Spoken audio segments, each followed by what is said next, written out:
ito nakakatutong SMNI eh. Di ba? Pag-usapan natin to, no?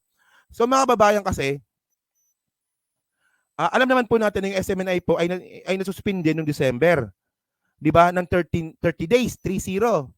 So ito nga po yung suspension order nila noong December 19. Okay. So ibig sabihin noon, December 19, dapat tapos na ito noong December 20. So dapat mag-airing na sila noon.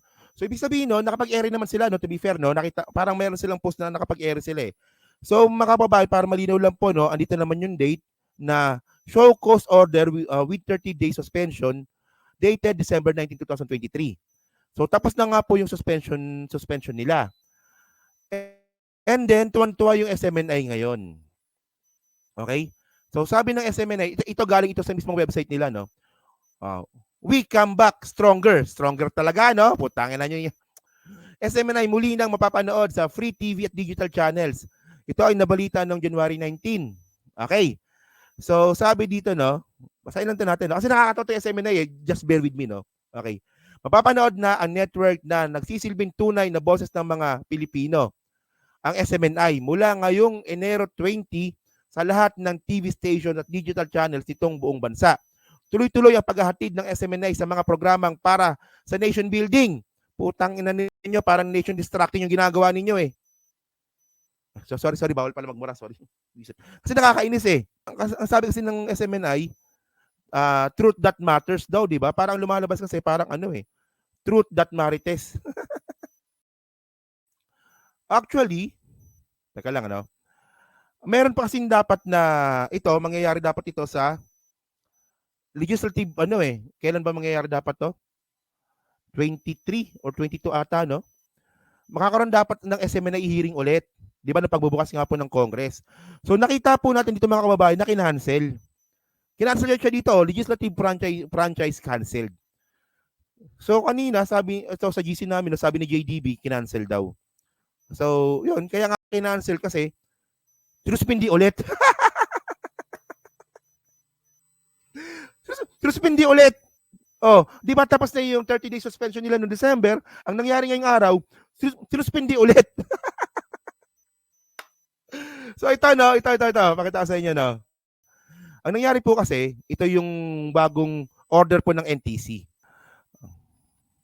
Ito, tama, January 18, no. Notice is hereby given, pursuant order to cease and desist operation dated January 18, 2024 under NTC Administrative Case Number 2023.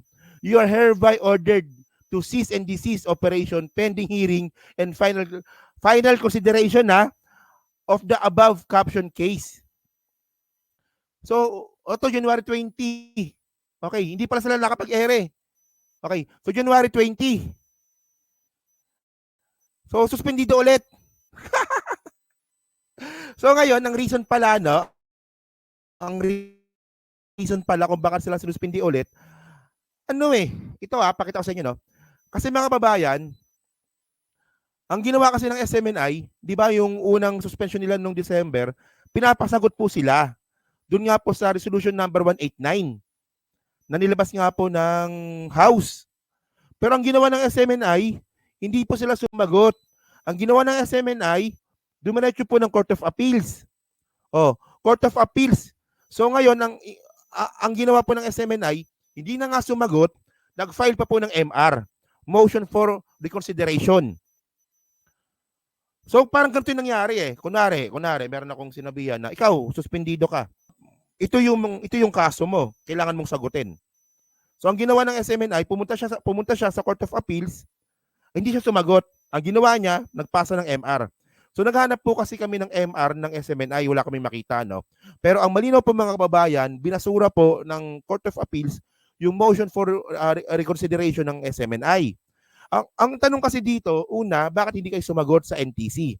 NTC yung nag-file sa inyo ng suspension.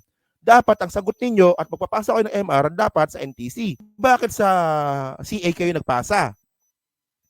At pangalawa mga kababayan, imbis po nasagutin po yung NTC, ang sagot po ng SMNI ito. Ito, no? Pinatutukoy ng mga abogado ng SMNI sa NTC ang mga umano'y eksaktong paglabag ng network dahilan para suspindihin ng 30 days ang operasyon nito sa radyo at TV. Naghain din ng SMNI ng motion for consideration kaugnay sa suspension ng MTRCB sa dalawang programa nito. So nag-file sila ng motion sa MTRCB and then sa Court of Appeals.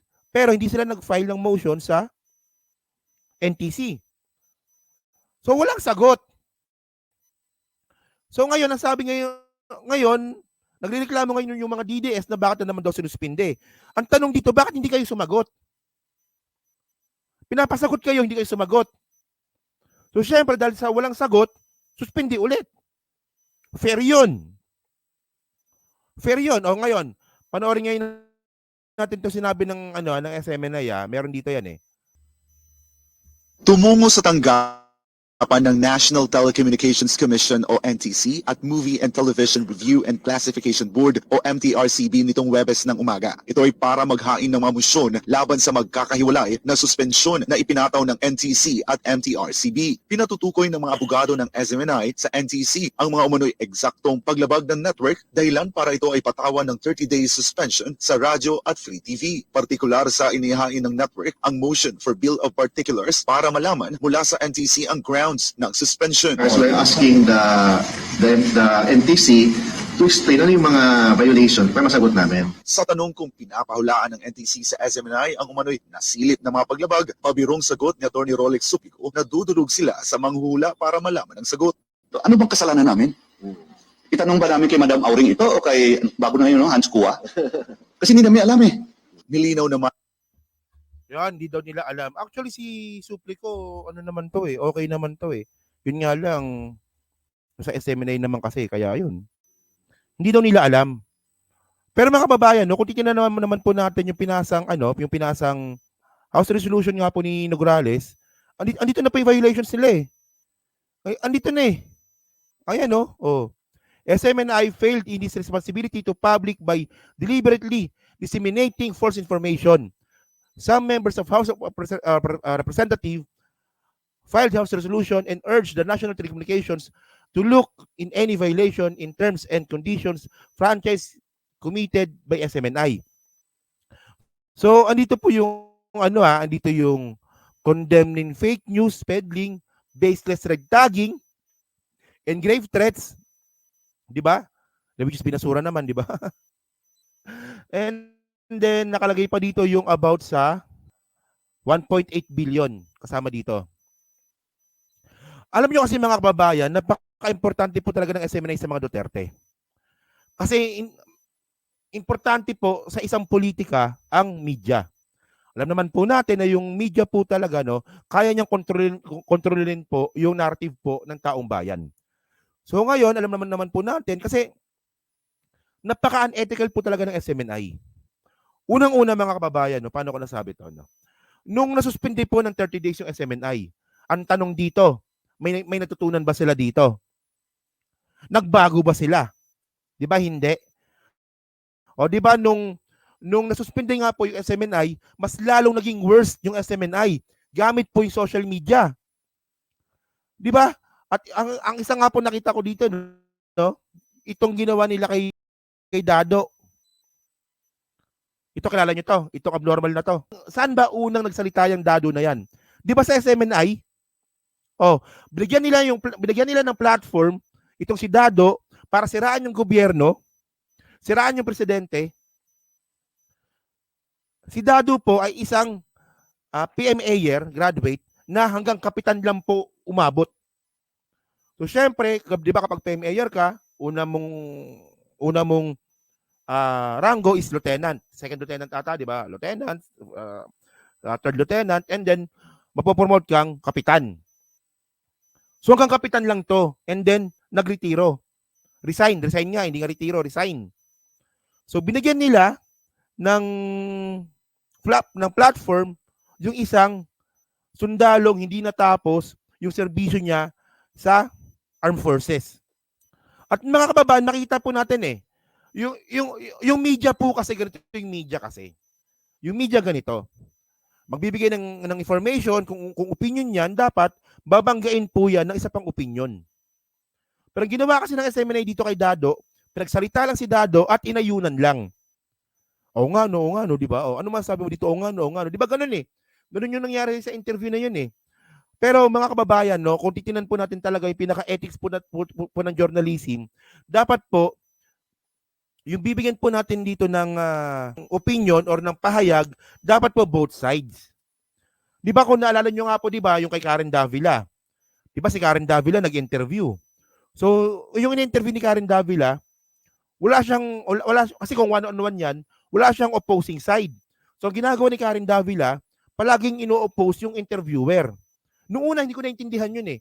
Na bakit ganyan si Karen Davila, lahat na lang ng in-interview, palagi may question. Palaging kinokontra. Di ba? Yung question, nauwi sa kontra. Yun pala, kasama pala sa ethics yun ng journalism. Hindi pwede na merong isang sensitibong opinion na aayunan mo lang. Dapat para po sa patas sa pagbabalita, dapat i-question mo rin po yung in-interview mo. Pero hindi po ganyan nangyayari sa SMNI. Tingnan niyo, yung mga in-interview ng SMNI, bias.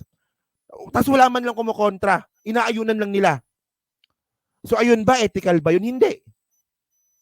Napapanood nyo ba yung programa ng SMNI sa internet, sa YouTube, sa Facebook? Yung kay Ka Eric? Di ba nung nasuspindi sila, di ba mas lalo sila naging worse? So walang natutunan yung SMNI dito.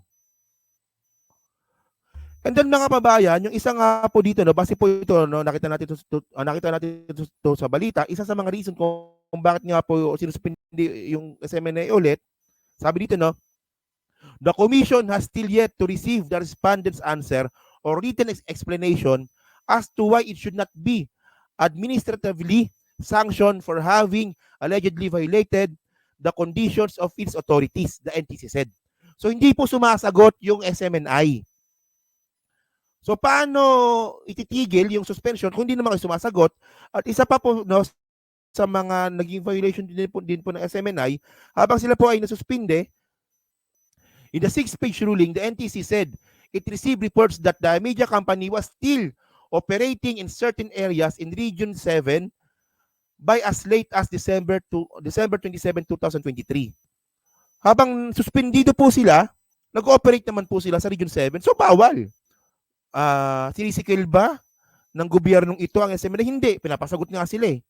Ang problema, hindi naman sila sumasagot. Kasalanan nyo yan.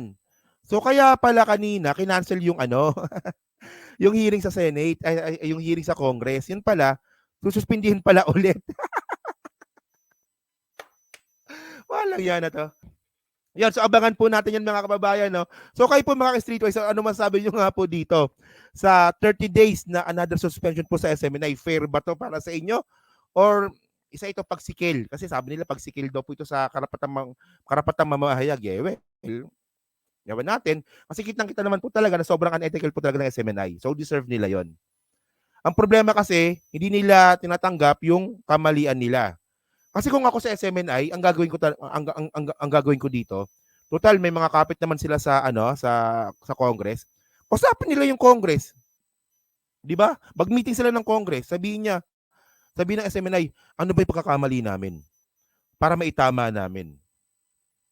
Yung problema kasi, tinatanong kayo ng sagot ninyo, ang sagot ninyo patanong din eh. 'Di ba? Hindi tuloy yung hearing kasi nga suspendido. Yon. So thank you po mga kababayan, no, dyan po sa 1,391 po nanonood. Pahingin na lang po ako ng like. Baka tulong po sa content po na to, no? So yun na po mga kababayan, no? So maraming salamat po sa pagsama po sa akin sa loob po ng isang oras. Yon. So thank you po mga kababayan dyan po sa 1,000 po nanonood po ngayon. Pahingin na lang po ako ng like. Maraming salamat po, no? Thank you po talaga. Thank you po. Kung wala po kayo, wala rin po ako dito sa social media to. Salamat po talaga, no? Isang malaking utang na loob po talaga yung patuloy po na pagsuporta po sa akin.